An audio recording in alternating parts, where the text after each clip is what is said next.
ito? Mainstream ba ito? At ano ang ginawa mong paraan para ma-verify ito para yung sinasabi mong walang utos galing sa taas ay masabi mo sa taong bayan na totoo?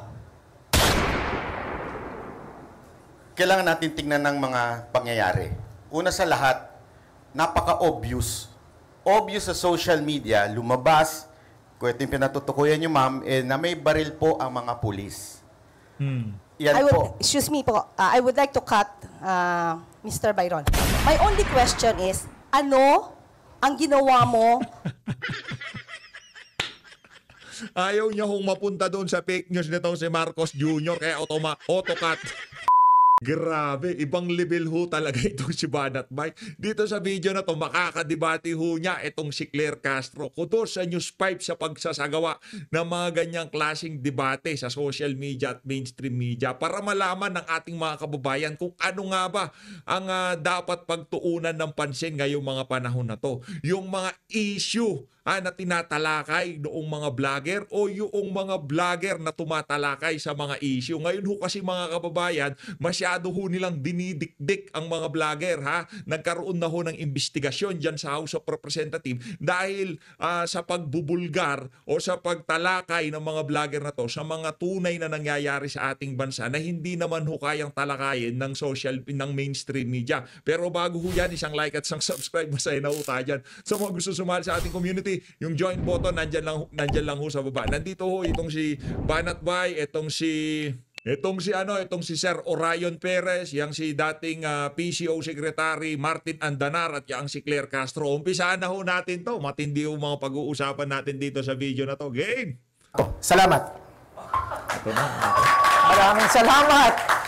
Maraming salamat sa ekstrang oras at segundo, Ginoong Araw. Ayan. At panghuli, Ginoong Banat Bay. Magandang araw po sa inyong lahat. Una sa lahat, bago ko po sabihin nung sa tingin ko may mali, ay saludo, galing. Mali po muna yung pangalan ko, hindi po Brian, Byron po. Pangalawang sa tingin kong mali ay yung tanong na kung sino ang dapat mas paniwalaan, ang mainstream media ba o ang mga influencer. Siguro mas magandang sabihin natin o itanong natin kung ano yung sinasabi, hindi kung sino yung nagsabi. Dapat sa issue, hindi dun sa tao. Correct. Kung meron mang magpapakalat ng fake news sa Pilipinas, walang iba yan kung hindi ang mga politiko sa Pilipinas. Unahin na natin ang ating Pangulong si Marcos, na kung saan sinabi niya na walang baril na pumasok sa KOJC Siege. Kitang-kita po sa social media, naka-live ang mga vloggers doon, may baril ang mga pulis na pumasok doon. Ako po, naandun. Nakita ko ng aking mata na may dalang mahabang baril si Torre.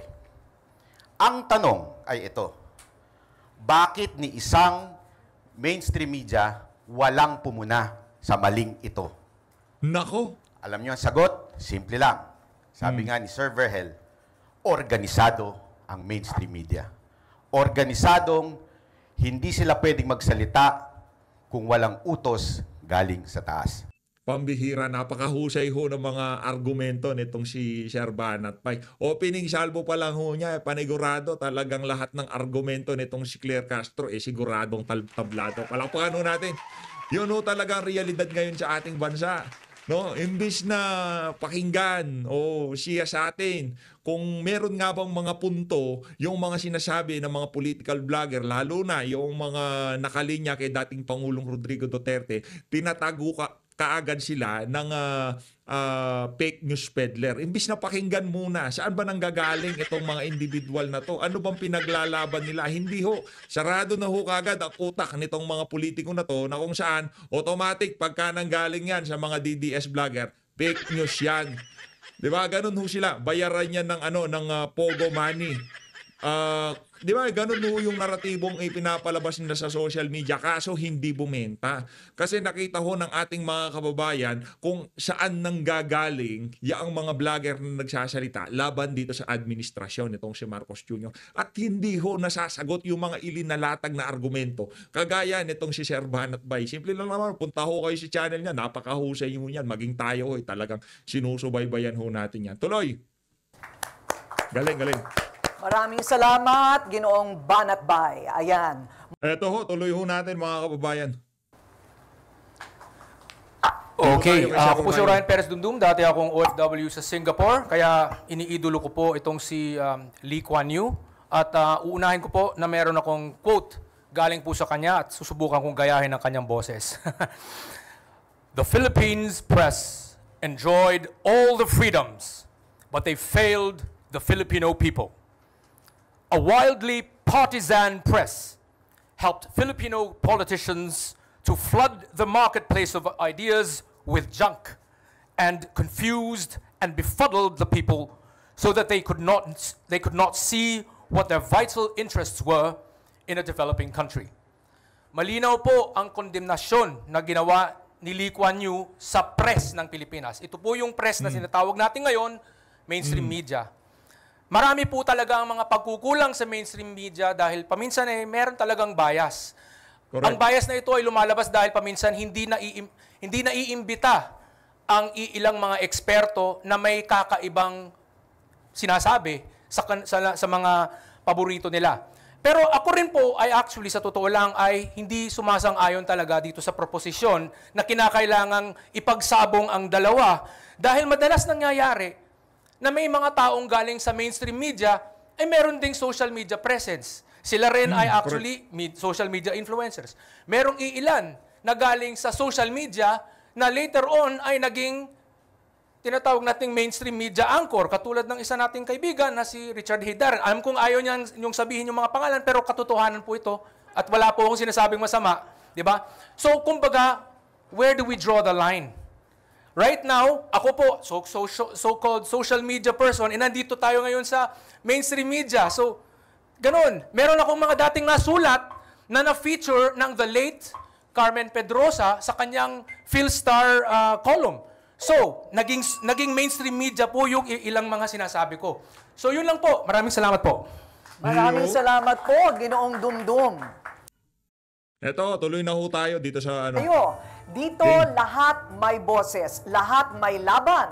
Simple lamang po ang mechanics. Kanina narinig po natin ang opening statement ng mga taga-mainstream media at ng mga influencers. Ngayon naman, oras na para painitin natin ang usapan. Bibigyan po sila ng 30 seconds para questionin o di kaya'y usigin ang isa't isa. Wala pong personalan, debate lamang.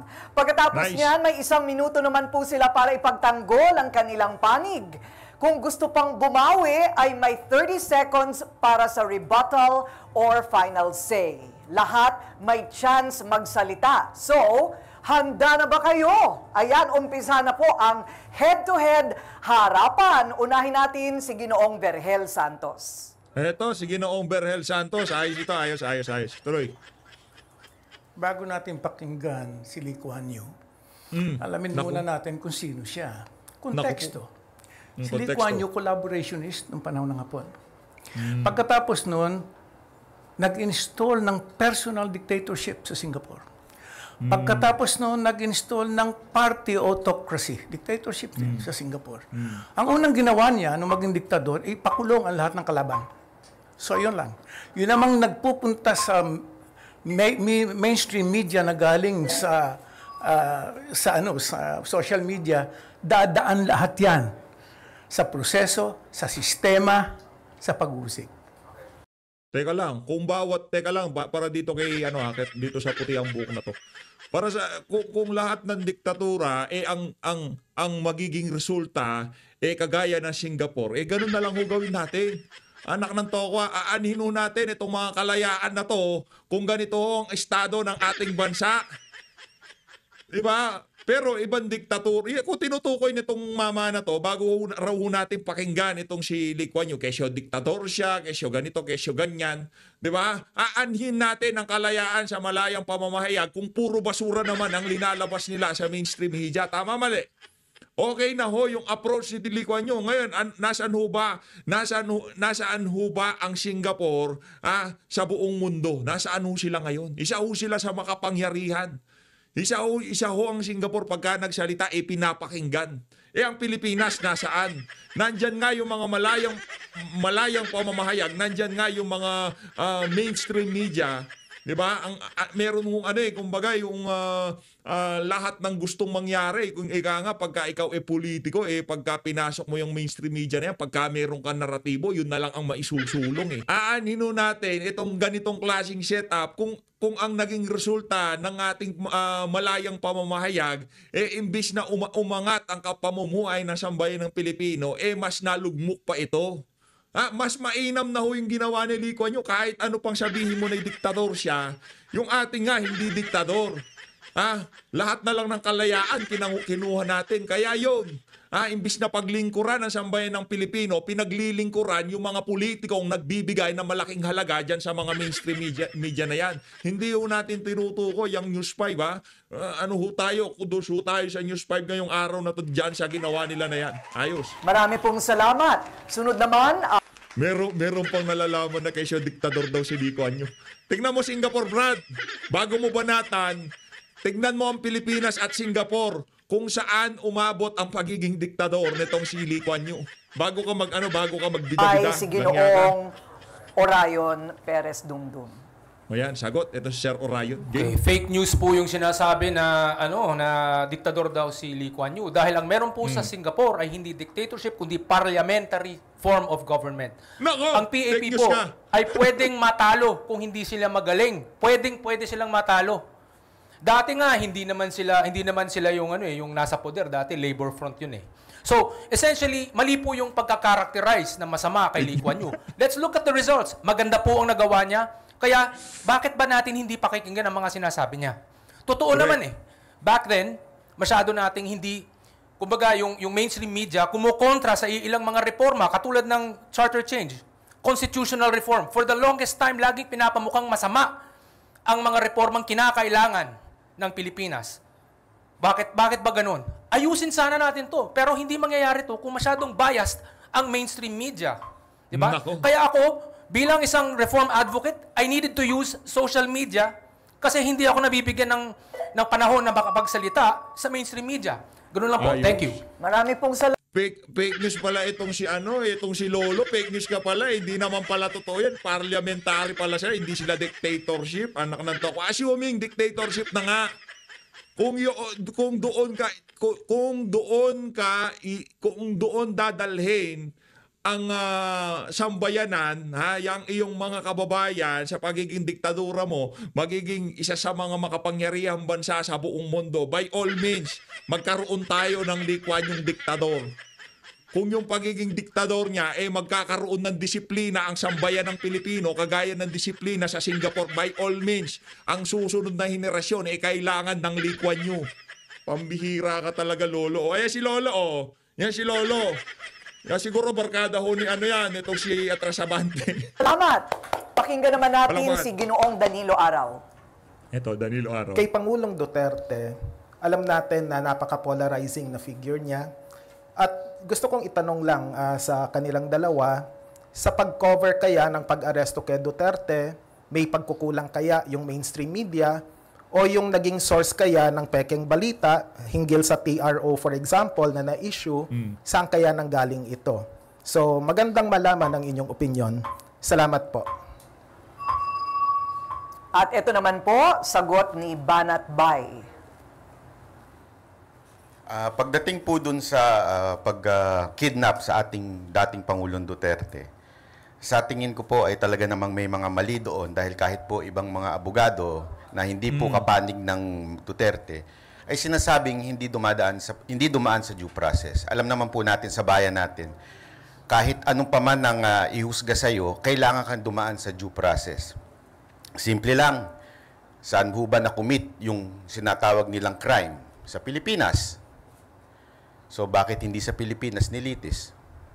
Ang simple yung tanong nun na hindi kayang sagutin ng mainstream media kasi nga po natatakot sa hagupit ni Torre. Ginong- Palakpakan ho natin itong si Sir Banat Bay. Talaga naman. Kaganda ng mga sagot nitong si Sir Colonel Banat. Santos, sa palagay po ba ninyo, ibalik natin sa Pilipinas mula sa Singapore ang usapan? Jay, Singapore Alam tayo. mo, yung Singapore, hindi mo mabubura yung istorya ni Lee Kuan Yew at ng Singapore. At kung ang Singapore man ay maayos ngayon, maayos ngayon, hindi dahilan yan para burahin mo yung nakaraan ng Singapore at ni Lee Kuan Yew. Istorya yan, tumatakbo yan. Kung meron mang dapat sabihin si Lee Kuan Yew at ang kanyang mga lipores ngayon tungkol sa Singapore, huwag dito. Ginong Dumdum? Ayan.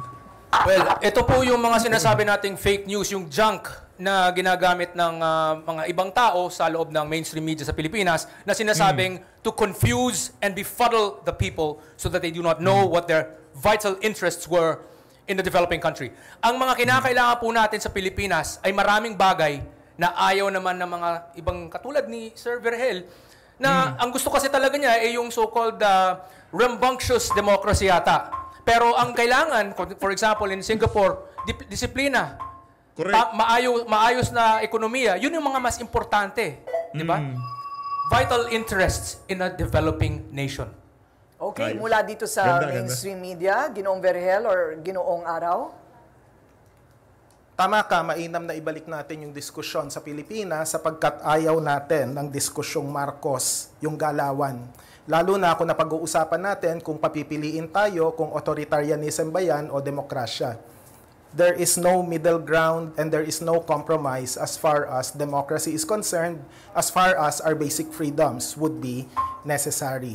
So mahalaga na isapuso natin ang ganitong klaseng mahalagang usapin dahil hindi lang kalayaan sa pamamahayag ito, kundi demokrasya. Salamat. Okay. Sandali, balik lang muna natin sa usapin ng fake news. Medyo naliligaw na ata tayo. Ito lang ang laging punto ng mga taga-mainstream media na wala daw nagpupuli sa social media.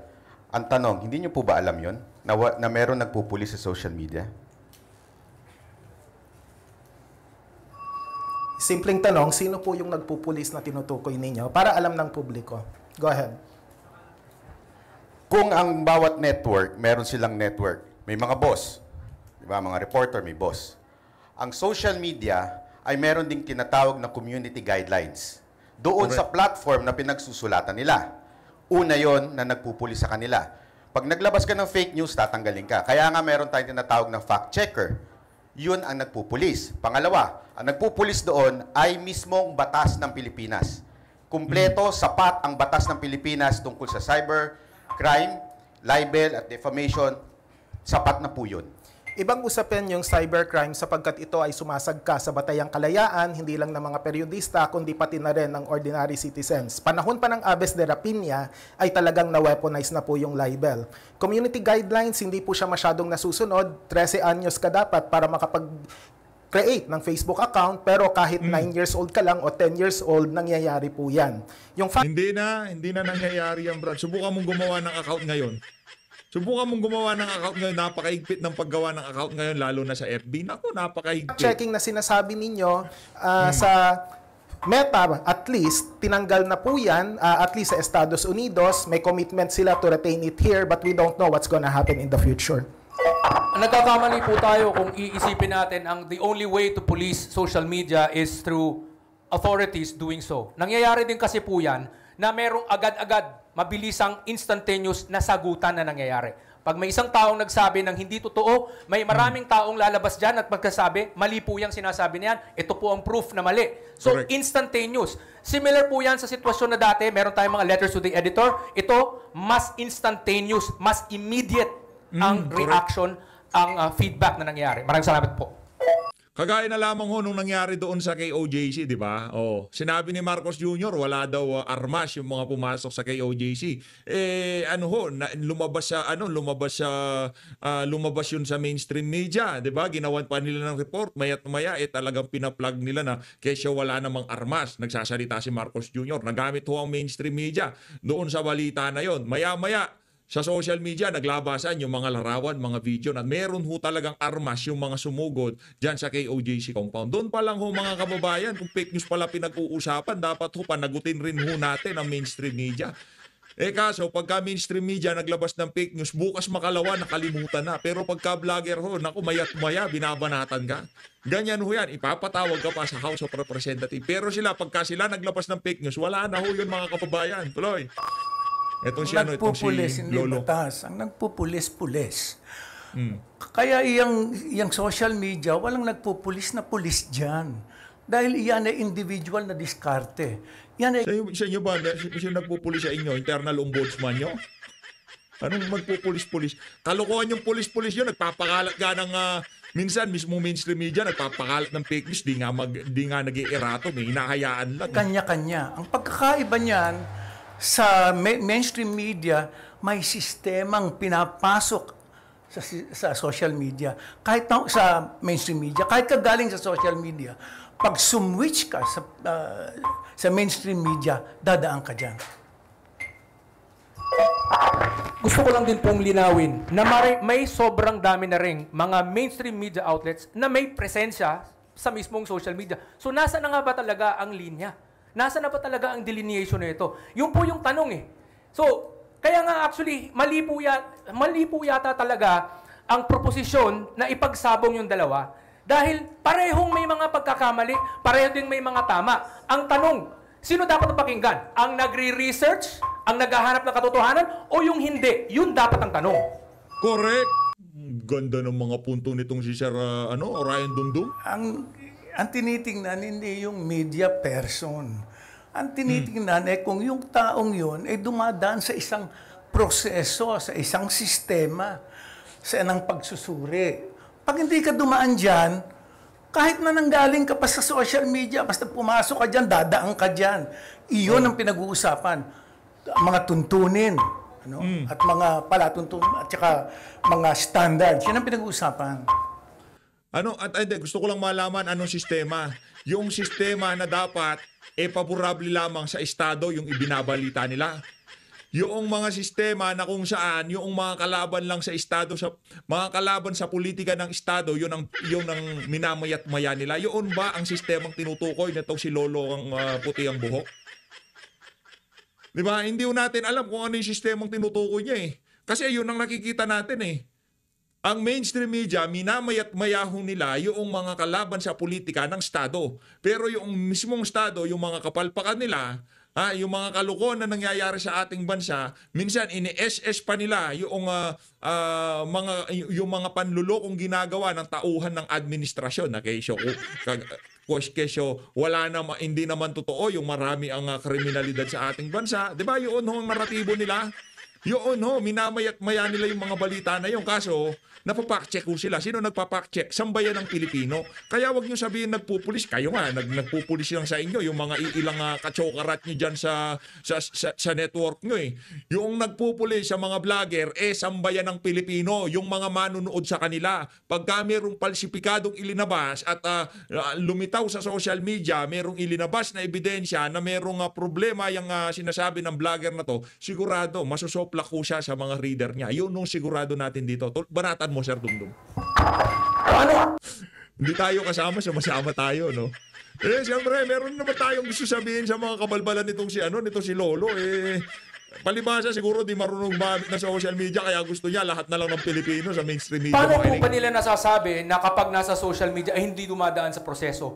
May sobrang daming tao mismo na nasa loob ng social media ay mga doktorado, mga eksperto, mga bihasang-bihasa sa kanilang mga larangan na pinanggagalingan na hindi nga lang masyadong nabibigyan ng pagkakataon na makapagsalita sa loob ng mainstream media. Kaya sila nag-social media at nagkaroon sila ng following. Nangyayari po yan na may maraming talagang tunay na eksperto, tunay na sobrang galing na nandun mismo sa social media na dumadaan sa matinding proseso. Okay? Maraming salamat po. Ayos. Ibig sabihin, pag may masteral degree ka, meron kang doctoral degree, paniwalaan ka na. Hindi yan ang viral. Kaya may Anak ng to, ako doctorate ka, kaya masteral degree ka, kung nandun ka sa mainstream media, dadaan ka sa isang proseso. Yun ang sinasabi ko. Ang pinag-uusapan dito, yung proseso, yung standards. Hindi po pwede ngayon, doktorado ka pakinggan ka na namin. Hindi yan pinag-uusapan dito. Okay, pakinggan. Ginugulo ho nitong si Sir. Ang sinasabi niya, mayroong mga partikular na issue na pinag-uusapan ng mga dalubhasa na to dahil hindi sila nabibigyan ng pagkakataon sa mainstream media, nagpupunta sila sa social media. Hindi ho yung tipong dapat pakinggan ka kung may doktorado ka o masteral degree ka. Hindi ho yun ang tinutuko niya. Ang sinasabi ho nitong si Domdom, kung ikaw eksperto sa larangan na to at ang iyong pinag-uusapan nandun lang sa iyong ika nga expertise. Halimbawa, itong si Doc Willie Ong. Doktor ho yan. Punta na ho tayo sa kanya. Dahil wala hong maraming kung mapunta man siya sa social media, magbigay siya ng kanyang mga medical advice sa mainstream media, hanggang saan lang ho yun. Diba? Hanggang saan lang ho yung mga pagsasalita nitong si Doc Willie Ong. Kaya ho siya nag-full time sa social media, very accessible at napakadaling gawin. Yun ang sinasabi niya dito. Marami hong mga eksperto sa iba't ibang larangan na hindi nabibigyan ng sapat na pagkakataon sa mainstream media. Kaya nagpupunta ho sila sa social media. Huwag niyo akong guluhin.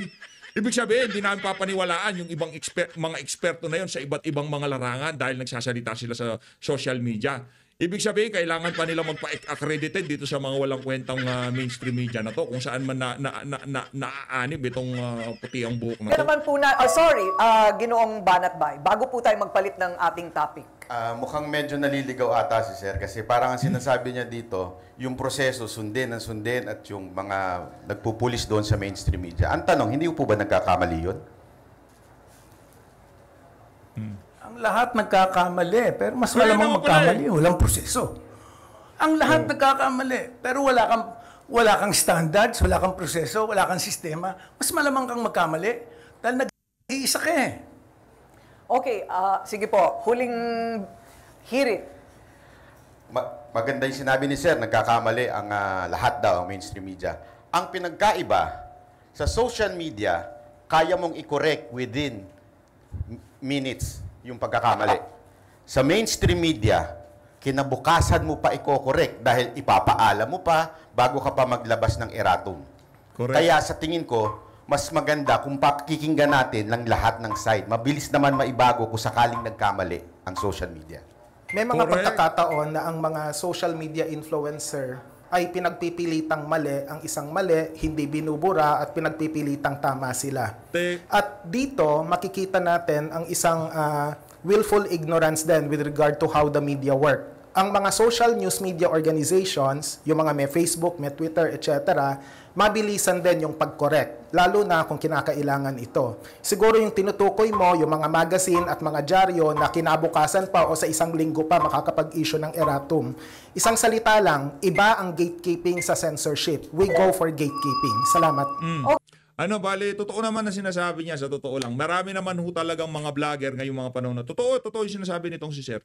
Totoo itong sinasabi ni Sir na yung ibang mga social media vlogger, ang tawag dito, mga political vlogger kung tawagin, talagang kahit na mali, pinagpipilitan pa nila at ayaw nilang burahin.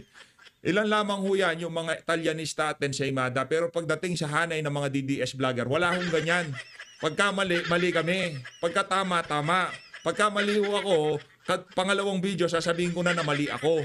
Hindi ko ho pagpipilitan. Baka tinutukoy niya yung mga bayarang vlogger ng administrasyon. Marami ho talagang ganon, sa totoo lang.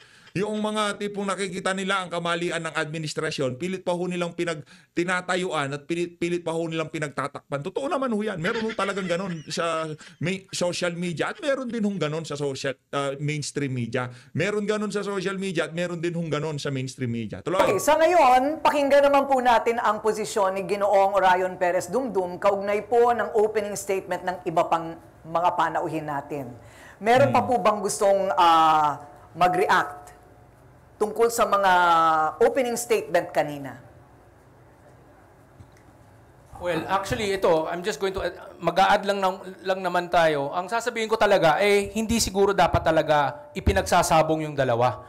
It's not a matter of where you came from or so-called who you are. It's what you say. Ano ba ang sinasabi mo? Totoo ba yung sinasabi mo? Meron bang basehan yung sinasabi mo? Nangyayari kasi yung mga pagkakamali on both sides. Yung po ang dapat tutukan natin. On both sides nangyayari. So, mas maganda pakinggan natin yung mga tamang nagsasalita na nasa loob ng mainstream media at sa social media. Basta tama ang sinasabi nila. Kung mali, huwag natin pakinggan. Ganun. Ginong Araw.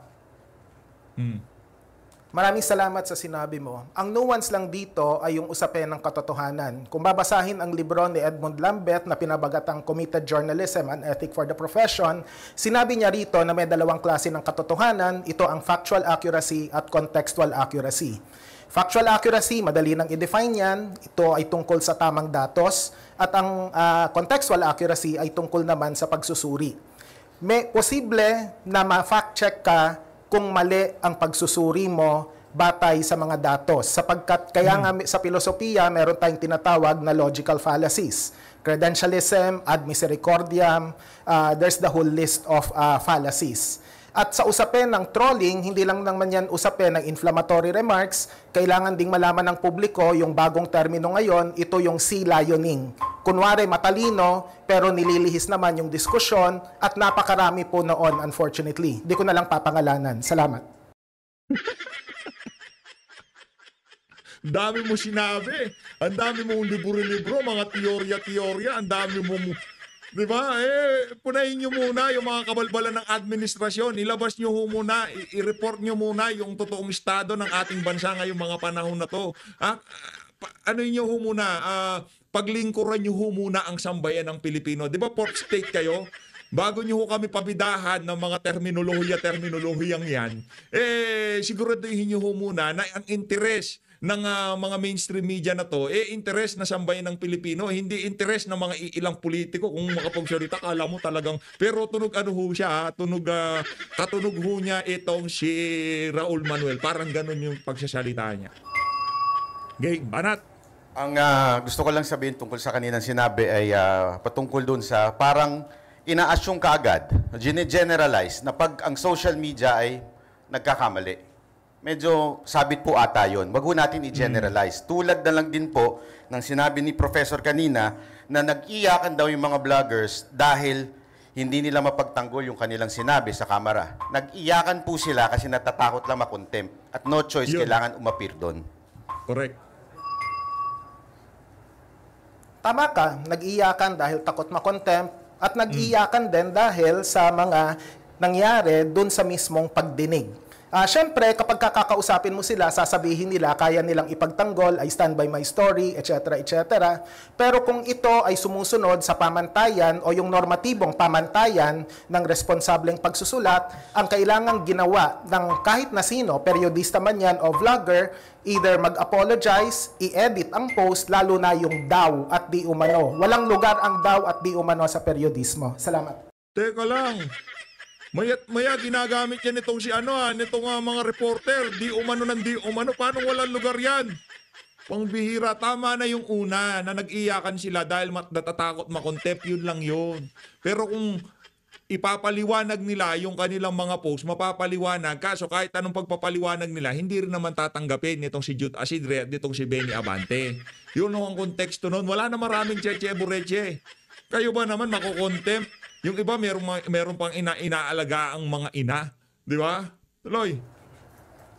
Bakit mag-apologize kung sa tingin naman nila tama? Alam niyo ba kung bakit sila umiyak doon? Personal po ako, dahil kasama din po ako sa inimbitahan doon. Ay dahil po, kahit anong sabihin mo sa kamera, pag gusto ka nila i-contempt, gagawin nila yan. Correct. Ganon ang ginawa nila doon sa ating isang pulis. Na kinontempt nila hanggang ngayon nakakulong. Kahit ang sinabi niya ay witness, isang ebidensya na siya mismo ang nakaranas. Pero ano ginawa? Kinontempt. Ang pinag-uusapan, kung ang tingin mo tama. Ang pinag-uusapan, kung yan ay tama. Yan ang problema. Ngayon, iniimbestigahan niya kung tama, kaya nga may proseso para makita kung iyan ay maaaring tama o hindi man. Sinasabi ko maaari. Posibilidad dito. Ang pinag-uusapan dito, tsansa ng pagkakamali. Pag hindi ka dumaan sa isang masusing proseso, mas malamang kang magkamali. Paano ka magkakamali kung ang isang bagay ay iyong opinion lamang dun sa tao? Halimbawa, puwersahan kang mag-sorry dahil sinabihan mo yung tao ng tanga. Kung yun talaga ang pananaw mo doon sa kanyang opinion o sa kanyang trabaho, ay talagang isang kamangmangan. Pero bakit mo ngayon pipilitin yung tao na mag-sorry? Hindi naman to issue ng pagpilit na mag-sorry. Kung ayaw mong mag-sorry, Ayun! Lumihis na si brother, di ba? Lumihis na ho siya. Pero kanina ang angas ng argumento niya na nag-iyakan sila dahil hindi nila mapanindigan yung mga sinabi nila. Ngayon, hindi na usapin yun. Yan ang sinasabi natin. Pagka natitiklo na itong mga taga-mainstream media na to, ganyan hong naririnig natin. huwag kang Tuloy. mag-sorry. Pero yung usapin ng opinion, may kasabihan sa periodismo, opinions matter, but there are opinions that weigh more than others. Kapag ang opinion mo ay batay sa chismis, meron daw na mga resign na mga pulis, hindi pala totoo, ang premise mo, batay dun sa datos, problematic na. Kaya dito, mahalaga yung proseso, yung vetting na tinatawag. Kasi kapag may fresh set of eyes na editor na titingin ito, makikita ang kakulangan. Salamat. Parang masyadong mainit ang ulo ni Sir sa salitang daw. Pero hindi po ba gumagamit din ng mainstream media ng ganyan? In English lang, alleged. Kaya nga ho, di ba, ang tawag nila kay Pastor Kibuloy, alleged rapist? Alleged. Hindi na patunayan. Wala pang conviction. And yet, yun ang sinasabi. Oh. Pero galit na galit tayo pag ang mga social media nagsabing daw o nagtanong. Naalala ninyo, kinontempt si Lorraine Badoy at si Ka Eric dahil nagtanong lang sila, totoo ba ito ang budget mo, Speaker Romualdez? O paano pa yung mga developing story? 'Di ba? Marami pa hong ano yan kumbaga hindi pa alam kaya yung lagi hong ginagamit yung di umano, allegedly, 'di ba? Yung mga developing story, yung tipong hindi pa ho talaga nila alam kung anong kabuuan ng storya nitong balita na to. Meron ho kasing ganun Pero pagka sila gumamit, okay lang. May vetting process habang merong nangyayaring krimen, yung developing story, ginagamit nila yung salitang daw, okay lang sa kanila. Pero pagka gumamit, mga social media, yung mga political vlogger, merong problema. Pambihira, oo. Hindi daw ang ibig sabihin nun. Si Kibuloy, No, inakusahan. Walang daw dun. Factual yun. Naakusado. Anong daw? Anong di umano? Walang di umano. Walang daw. Tunay na akusado. Yun ang ibig sabihin ng alleged. Ayan, okay. Tunay na... tunay na kahulugan ng alleged, tunay. Tandaan nyo ho yan mga kababayan, galing ho mismo dito kay Sir Whitehair. Ibig sabihin ng alleged, tunay. So, marami pong salamat sa ating mga Ginoo. Kayo po ba'y napapatayo na rin sa inyong kinauupuan? Well, panibagong round ng harapan, mas matindi ang sagutan, mga issue ng bayan, real talk ang usapan. Abangan. Ano na ho tayo? Forward na ho tayo. Tuloy natin. Anong katanungan mo? Yan, para sa ating mga Ginoo mula sa mainstream media. Kasi syempre hindi na lang tayo nagbabalita ngayon. Kahit yung mga vlogger, influencer, nag-uulat na rin sa kanilang mga online page. Kaya, dapat bang i-regulate ang content ng mga influencer na may lamang balita? Yun maaari pong sumagot kahit sino po. Mabigat ang kanyang tanong. Self-regulation, oo. Government regulation, hindi. Kaya nga itong mga Quadcom hearing, Tricom hearing na to, na may patungkol sa pag-imbestiga sa fake news, ang tunguhin natin dapat nito ay tingnan paano mapapalakas yung self-regulation, hindi yung legal regulatory framework that would further control the media. Ngayon, internally, sa usapin ng gatekeeping, nasa desisyon na yan ng news media organization kung pipiliin ba nila na i-regulate internally yung personal social media account ng reporter, pero kadalasan hindi naman nangyayari po yun. Yan. Okay ba sa'yo ang sagot, Brian? Kasi pag hindi okay, pupunta ka sa kabilang side para okay. Sa panig naman ng mga influencer. Yan, sa influencer, baka may Yes, sagot kayo sir. sa tanong ni Brian. Ginoong Dumdum. Well, actually, ang gusto kong sabihin talaga ay una, may kinalaman dito sa sinabi ni Sir Verhel, no? Una, kasi parang ayaw niya talaga kay Lee Kuan Yew. Kasi diktador daw. Sabi niya diktador. Ngayon, kasi mahigpit daw sa pamamahayag mahigpit sa freedom of expression daw. Ngayon, ang nangyayari, ang social media ay talagang malayang-malaya ang mga tao. So, nagkaroon na ng tinatawag nating freedom. Bakit ayaw niya? Akala ko ba yun ang gusto niya? Hindi ba? Parang may problema yata. Correct. Nakuha ho natin yung punto nitong si Sir Dumdum. Ayos. Contradiction. Okay. May contradiction nga. Ginoong Araw. Ano ba talaga gusto nyo? Ano ba talaga gusto nyo? Malaya o hindi malaya? Nung usapin kay Klikwa nyo, ayaw nyo yung diktador. Pero ayaw nyo naman pagbigyan yung mga social media, yung mga political vlogger, yung mga nagsasalita sa social media. Ano ba talaga gusto nyo? Action will only be apparent kung walang gatekeeping sa media. Or to be more particular, sa tinatawag na legacy media. Ang gusto sana natin for social media platforms to exercise responsible gatekeeping para kahit papano may semblance of process or system na binabanggit nga ng kasama kong si Ginoong Vergel Santos. Kasi pag malayang-malaya, ayaw natin ng isang anarchic setup. Pero yung kalayaan naman sa pamamahayag, dapat pinaglalaban yan, bagamat may kaakibat na responsibilidad. Salamat! Hindi ko lang maintindihan sinasabi ni Sir na parang malayang-malaya ang social media. Meron ho tayong batas na pumupulis ho talaga sa bawat social media post. So bakit masasabi nating malayang-malaya na magsinungaling ang mga social media?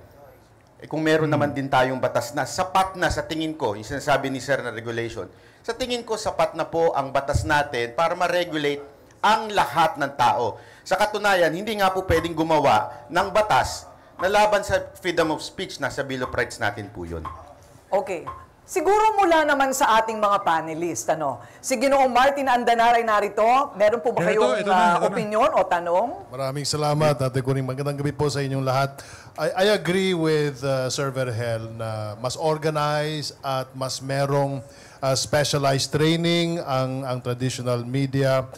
But how do you explain the fact na maraming social media political vloggers ang mas sumisikat ngayon kaysa sa mga traditional reporters or traditional commentators? Ito ba nagpapakita lamang na merong pagkukulang sa traditional media?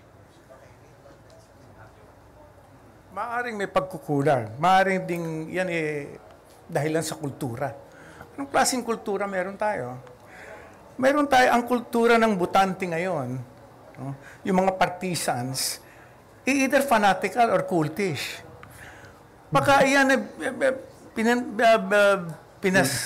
binigyan mo ng balita na suiting yung kanyang persuasion, tatanggapin yan. Kasi nga fanatical at cultish Pero hindi nag-iisip. Ganun nangyari. Sabihin, indoctrination.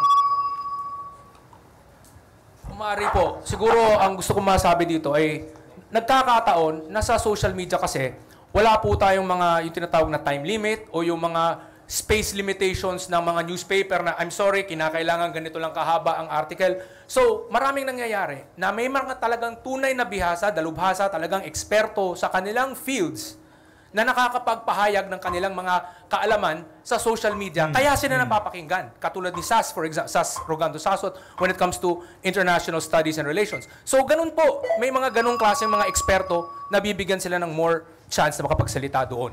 Thank you. Sagutin ko lamang po yung sinabi ni Sec Martin na bakit mas marami ang umaano sa social media. Nakakalungkot lang na nanggaling kay Sen na parang sinasabi ang mga Pilipino tanga. Pero sa akin, sa tingin ko lamang po, kaya na ang mga Pilipino ay mas nag-aano sa social media kasi po, mas nakaka-relate sila.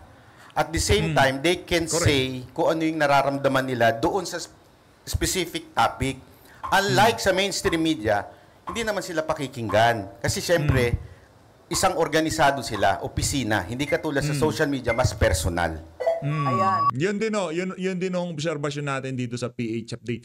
Kumbaga, bakit ba maraming nanonood sa mga vlogger? Maraming nakikinig sa mga vlogger. Yung saloobin ng mga nasa social media, pagka nailalabas mo yan sa iyong mga expression mo, sa mga reaction mo, sa mga punto de vista mo, sa mga komentaryo mo, pagka ikaw natutumbok mo yung gustong sabihin ng mga manonood sa'yo, mamahalin ka niyan. Maya gusto ka nila lagi pinapanood. Kasi yung gusto nilang sabihin, ina-amplify mo.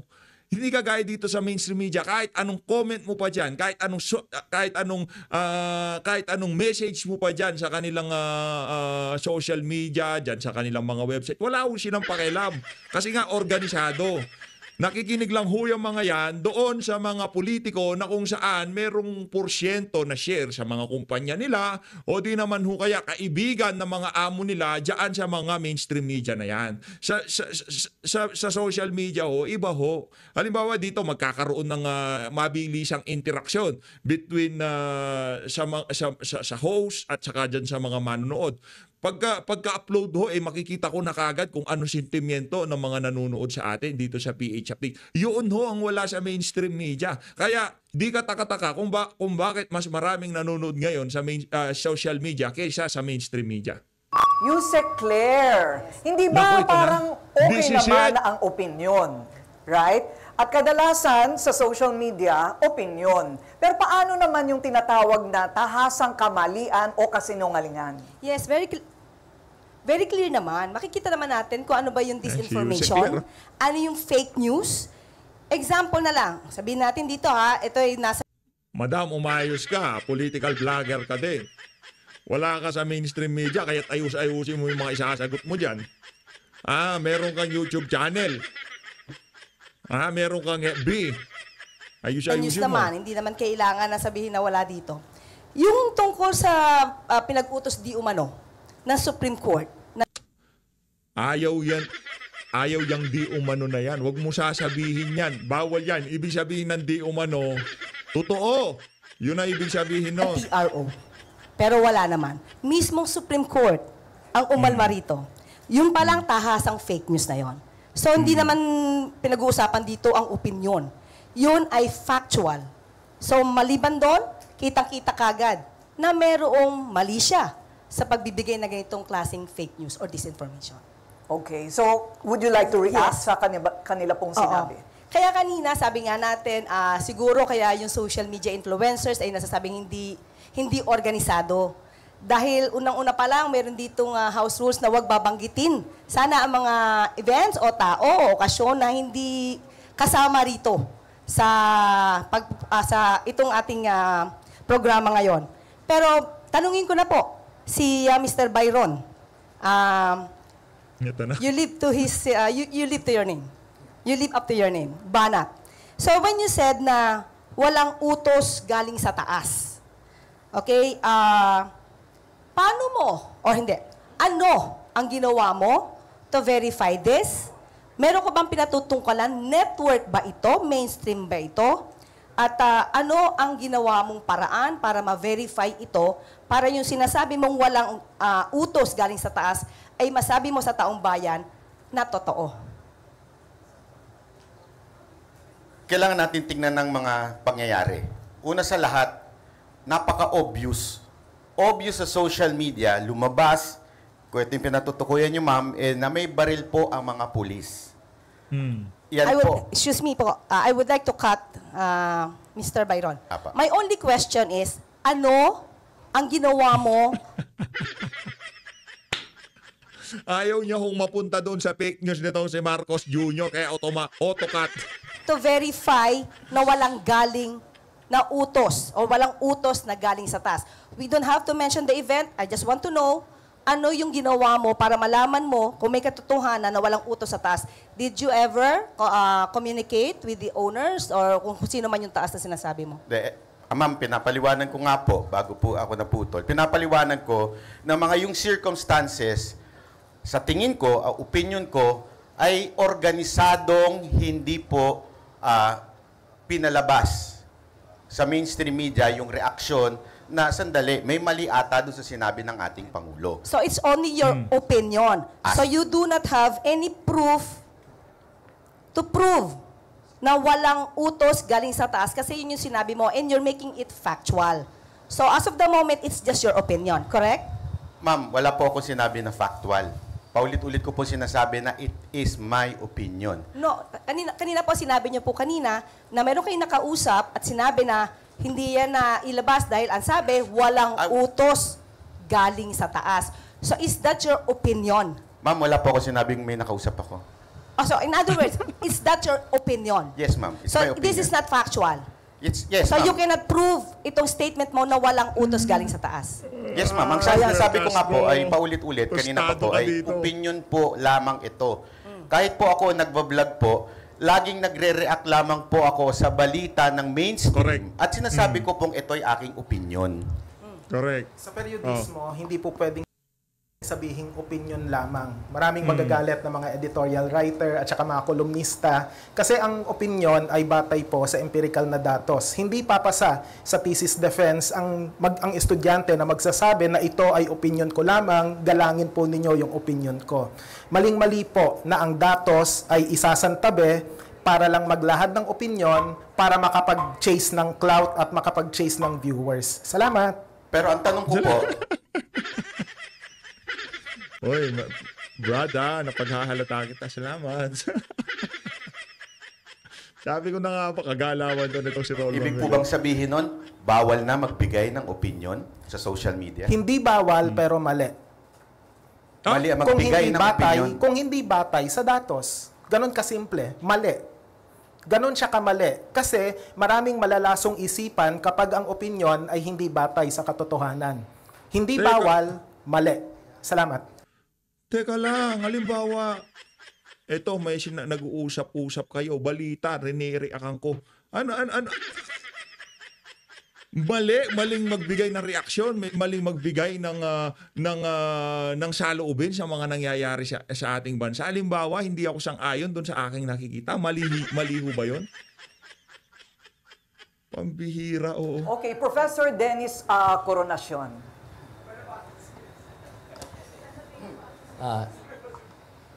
Actually marami akong katanungan pero susugan ko lang yung tanong ni Attorney Claire ni Yusek Claire.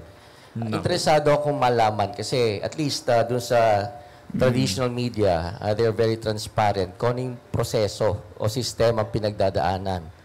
Ngayon, on the part of the influencers and social media personalities, gusto ko malaman kung ano yung proseso o kung meron man vetting process na pinagdadaanan bago nyo ilabas ang isang content, whether this is a fact or opinion. Sa kaso ko po, ako po ay laging nagsasalita tungkol sa pangangailangan ng Pilipinas na magkaroon ng constitutional reform. At marami po ako mismong empirical evidence, marami po akong citations of academic white papers and all these kinds of dissertations na nagpo-prove na talagang kinakailangan sana natin tanggalin ang lahat ng mga anti-foreign direct investment restrictions, kailangan natin mag-federalism para makalat ang mga trabaho sa iba't ibang parte ng Pilipinas at kailangan natin ng parliamentary system para maging mas maayos ang ating gobyerno. Ngayon, ang nangyayari, scientific method ang batayan ko dahil galing po ako sa STEM discipline, Computer Science, Management Information Systems. Yun lang po. Okay lang. Sige. Isang salita lang, iniiwasan natin hanggat maaari ang credentialism. Kasi sa akademya, totoo, may mga expertise at hindi ko kino-question ang expertise ng ating kasama rito, pero ang lahat dumadaan sa peer review. At sa konteksto ng news media organization, merong de facto peer review pag dumadaan ito sa editor. Halimbawa, associate editor ako ng Bulatlat, pero 2 editor muna ang kailangang tumingin sa isang artikulo bago ma-i-publish ito. At minsan, nagre-reject pa kami. Salamat. Unfortunately, for example, dito sa mainstream media, masyadong napamukhang masama ang charter change, ang constitutional reform for the longest time. Kaya nga, walang choice. Kinakailangan sa social media ilabas ang mga katotohanan. Itong mga studies, yung mga empirical evidence na kinakailangan talaga itong mga reformang ito. Pero hindi ito lumalabas. Hindi ito lumalabas sa mainstream media as much as yung mga pangungontra, yung mga pinapamukhang masama ang mga reformang ito. Yun po ang aking experience dahil ito po ang aking expertise o yung mga kino-concentrate ko. Maraming salamat po. Kahit na sino pang expertise yan, walang pruweba yan. At hindi mo masasabi na fact yan.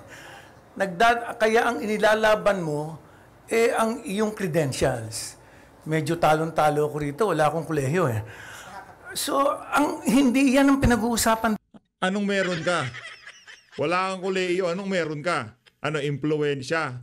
Maraming kaibigan ng mga politiko. Yun ho ba meron kayo? Dito.